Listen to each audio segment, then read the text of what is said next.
Hey guys, Brendan here from Airsoft King 19. I apologize for not posting a video in a while. It's just football and football season for my high school, and just school has started and I just don't have the time because there's before and after school practice. Just a little harder to make a video. But today, since it's Labor Day, nothing much going on, so I just make a video. So I think it was one video or two videos ago I said that I wanted to make a video of myself putting a challenge kit together, a G&P WOC challenge kit, because I just want to get into gas blowbacks again, especially with G&P because their systems are very well and there's multiple upgrades for them, unlike KWA and woc-x. G&P WA King Arms all run in the same system, so there's plenty of upgrades. So I wanted to do that, and I wanted to do a challenge kit because I could build it myself, really learn the system, and post a video or a tutorial video on how to do it after I learn. Because I personally don't think that there's any good ones out there explaining how to build it.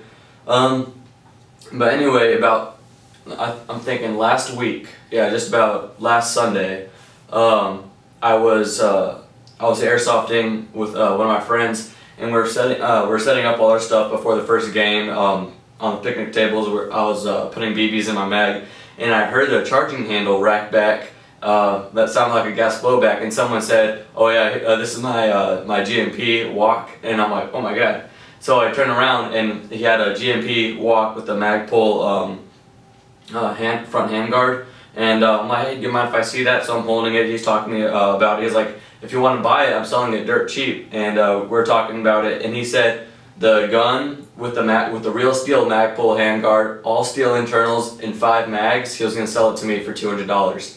And that sounded like a crazy good deal. So I said, yeah, the only thing is I don't have the money right now. I have $120. I'll have $200 by next week, which was yesterday. So I saved up $200, went to go meet him, and I said, of course, "Hey, do you mind if we test fire?" He was like, "Oh yeah, not a problem." So we go over to the guy I bought it from, he's really cool. I see him every Sunday. I go airsofting, you know. But anyway, we test fire it, and it didn't work. So he put a mag in it. We gassed it up with green gas, polished 0.25s, and we're shooting, and it'll shoot the first BB but not blow back because like it was already racked back. So it'll shoot, it'll go really slow and nothing. So if you keep racking it back and shooting, and he was like, "Oh, it's probably the mag. Let's try another mag." And each mag seemed to give a different problem, so I was thinking it might be the mags, but then we got a good mag that he said works really, really well, or someone else said works really well with their G&P, and we put it in there. It just wasn't working right. We used the original mag, we used all the other mags from King Arms, G&P, and by the way, all of them leaked. And then, so it just wasn't going right, and then I popped open the receivers, and I put a magnet, because I brought a magnet, which is smart if you're gonna buy something with steel internals. I put a magnet to all the internals. The hammer was steel, which I don't know if that's stock, and the buffer lock, the catch, bolt stop, all of it, the sear, everything was aluminum. Like he said it was steel, and he's like, "Oh man, I'm sorry, I didn't know. Someone assembled it for me. He said it was steel." So I didn't want to put him on the spot and say, "Oh, bullcrap," you know. But I said, "Sorry man, it's just not the gun I thought I was buying." Oh, another thing, it has a brand new RA Tech NPAS kit with the aluminum nozzle. This is the stock one. Oh yeah, by the way, I bought the gun. I'll get into that. So we're shooting it, and I think one time we got one good shot. Like a shot, it blew back, and then I shot again, and it shot a blank. So different problems. We didn't even get to full auto because it just wasn't working right. So we brought it back to the table, and I was still thinking if I could get it for even cheaper and just turn it into a project gun, I might just do that. So he tells me, he was like, "Yeah, I'm sorry dude," and I was telling him like, it's just not the gun I was thinking it was. And he said, he was really cool about it. He just gave me one solid price, and he was just, "You know what, I could do 150. And I said, "Yeah, okay, I could do that." So I gave him 150 cash, and this is what I took home. Here's the G&P WOC SR15 stoner rifle with everything he included. The real steel front handguard. Oh yeah, and he actually included 7 mags. He had 2 more that he found last second, and so I got 7 mags. All of them leak, and one of them is missing like the top part where the BB's going. Another thing I forgot to mention, the original steel flash hider, and this is a flip up front sight gas block with a rail system. I believe it retails for $40. So yeah, all that. And the two receivers meet very, very loose. It's a lot of rattle. So there's that. So the gun looks really good, right? Looks pretty good. Looks like a, if you know it's a G&P WOC, it looks like it's more than 150 bucks. So there's that. And let's see here. These mags are pretty heavy. 7 mags. So all of them leak. So yeah, it looks pretty. You know, it's kind of pretty. Like 7 mags and all that stuff, they leak. And of course the RA-Tech aluminum nozzle is in here.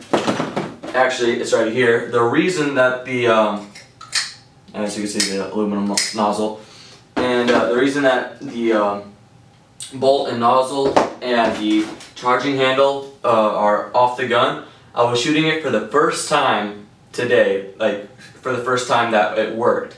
So I woke up and I was troubleshooting it, and all the pins, I'm going to need some anti-rotation pins because the pins keep sliding. So I looked into it. I completely stripped the gun to the best that I know. I didn't take all the sears and stuff out.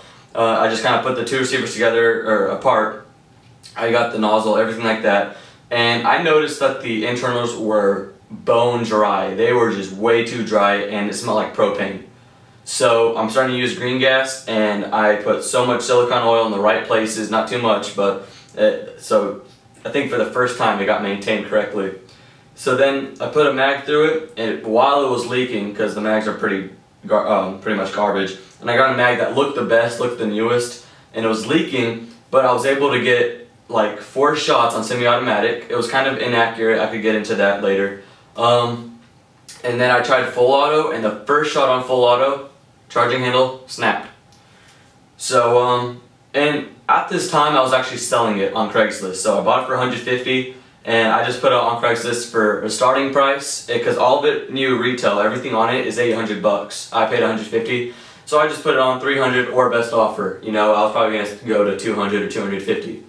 And then the charging handle snapped, and then I'm kind of glad it snapped, because then I said to myself, now I can't sell it for what I want. Maybe I should just keep it, and maybe this will be my own challenge kit. You know, because the challenge kit I was thinking of, it comes in pieces. I put it together. This is a challenge kit, more like it just keeps giving me challenges, and I kind of like that, you know, because you just don't know what to expect. I'm getting one problem after another, and I'm saying if I really want to learn the system, I just bought a gun for 150 bucks, why not try to fix it and keep troubleshooting it, and then I'll just learn the system like that, and I think it'll just be better.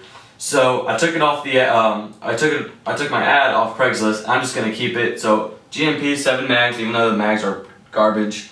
RA-Tech aluminum nozzle with end pass kit and tool, real steel gas block and handguard, all that stuff for 150 bucks. I'm not disappointed. It's not giving me a headache because I didn't spend more than 200 bucks on it. So so yeah, that's that. So what I'm probably gonna do, I'm probably gonna buy some steel parts for one. Oh, by the way, it has a reinforced spring and a heavy buffer. So yeah, that aluminum bolt stop won't last too long. I'm surprised it even held up for the test shooting that I did this morning. So I'll keep the reinforced spring and the heavy buffer in there if I got a steel buffer lock. So I'm going to get a steel buffer lock, steel bolt catch, steel Avengers sear, not the full auto sear, the other thing, the trigger sear, something like that. Anti-rotation pins, because these pins are just sliding way too easily. Anti-rotation pins. Probably a Type 4 barrel, because from the shooting I did it was kind of inaccurate. Let me see, I made a list here. Of course I need a new charging handle, and there's this one that I really liked. It was from Voltor. It was about 42 bucks. So steel buffer lock is $10, steel bolt catch 12 bucks, anti-rotation pins 15 bucks, steel sear 12 bucks. So I'm probably going to be spending just about 90 bucks on it, and it should be shooting. And should be shooting for a while with that. So that's basically the gun. So what I'm going to do, now that I removed it from Craigslist, and I'm just going to have to start saving up for more parts, what I'm probably going to do is just strip it down like as if it were a challenge kit. Take everything apart and assemble it and do it again and again and again until I know the system like the back of my hand. Like John J. Rambo 1, Jedi 270, or I forgot his name, 270, something like that. I just want to learn the system really well, and what better way to do that than to spend $150 on a heck of a deal and just keep disassembling and reassembling it. So that's basically the plan for now, and of course with that said, you're not going to be seeing this gun for a while just because I have to get all the parts, wait for them, some of them might be overseas, stuff like that. So anyway, definitely going to be a project, and I think it's definitely going to be worth it when it's all done. So that's just what to look forward to now. I might get a challenge kit later down the road, like a Magpul one or something, after I build this up. But yeah, as far as the theme, of course you want a working gun before you make it look pretty. But I'm probably just going to put a Magpul stock on it, just the MOE stock, and I'm just going to have it looking like my KWA LM4. I'll probably put a MOE grip as well. That's basically it. It's just going to be a real simple looking gun. But so yeah, it's giving me problems, but shouldn't be for too long. It's probably going to cost me about $90 to get it up and running really well. So that's what to look forward to now. Thank you guys for watching. Have a good day.